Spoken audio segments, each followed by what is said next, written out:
და ეხლა ჩვენ ვსაუთ ასეთ შეკითხვას.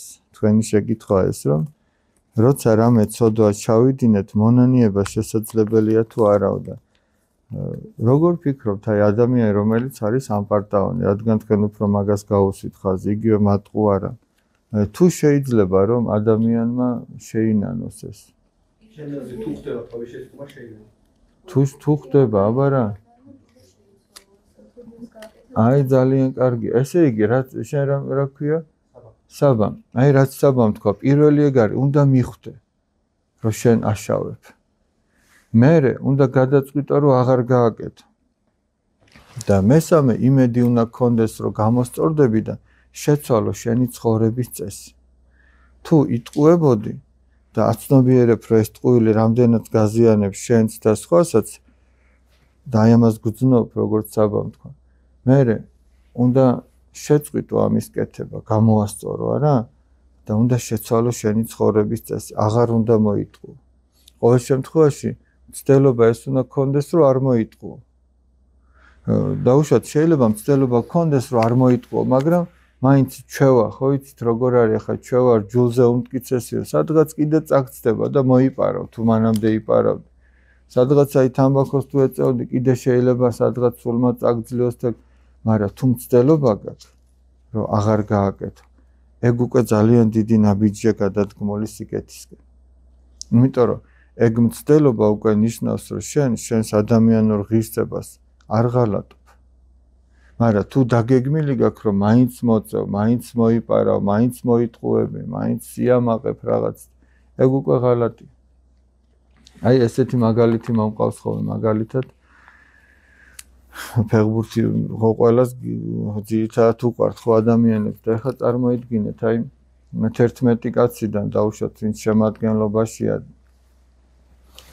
ესე იგი ერთმა რომ არ ივარჯიშოს სათანადოდ და ესე გავიდეს მოედანზე ხო უკვე ღალატობს თავის გუნდს არა დაუშვათ ერთხელ ეგრე გააკეთა მეორეთი ძალიან უნდა რომ მოინდომოს და ივარჯიშოს უნდა რომ გამოსწორდეს შეცვალოს მიხვდა რომ არ ვარგოდა ეგეთი რაღაც.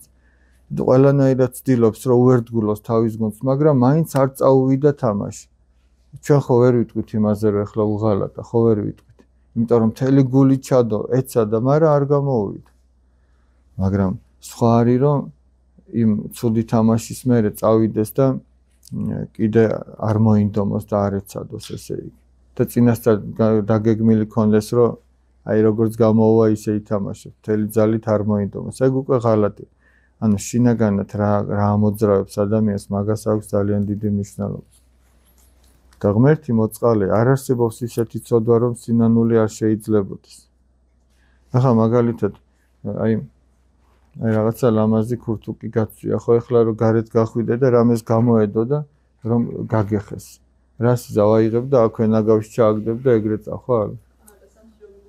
გააკერავ ხო და აბა წარმოიდგინე შენ თუ შენ ქურთუკს ნაჭერს რომელიც დღეს არის და ხვალისადაც თავის დროზე გადასაგდები გახდება ეგრე გაუფრთხილდები და არ გადააგდებ როგორ ღმერთი თავის შვილს ეგრე გადააგდებს რაღაც რო შეეშალა არ გადააგდეს შეიწყნარებს მიიღებს როგორც შვილი ისე მიიღებს გულში ჩაიკრავს და ჩაიხუტებს ისე რომ აი ოღონდ სინანულის გადადება არ შეიძლება თუ ატყობ რომ რაღაცა შეგეშალა ის არ უნდა გადადო იმიტომ რომ ეხლა რამდენი სამწუხარო შემთხვევა მომხდარა თუნდაც თქვენი ასაკის ახალგაზრდები რომ გარდაცვლილან ხო ხდება ესეთი შემთხვევები უფრო პატარებიც დიდებიც ჯანმრთელებიც ესე იგი ყველანაირი სოციალური ფენის თუ ჯანმრთელობის თუ რაღაცა კატეგორიის და ესე იგი დაზღვეული არავინ არ არის იმისგან რომ აი რაღაცა ყოველ წამში რაღაცა არ მოხდება არავინ არ არის დაზღვეული სადღაც რაღაც ჩამოინგრევა ჩამოვარდება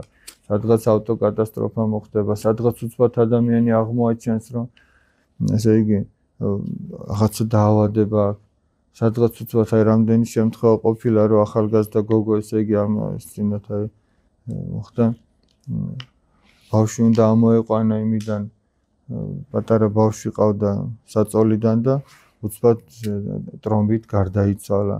მაგას ხო ვერავინ ვერ გათვლის წინასწარ. ამიტომ მაგის გადადება არ შეიძლება. მით უმეტეს თუ რაღაცა მძიმე ცოდვა აქვს ადამიანს.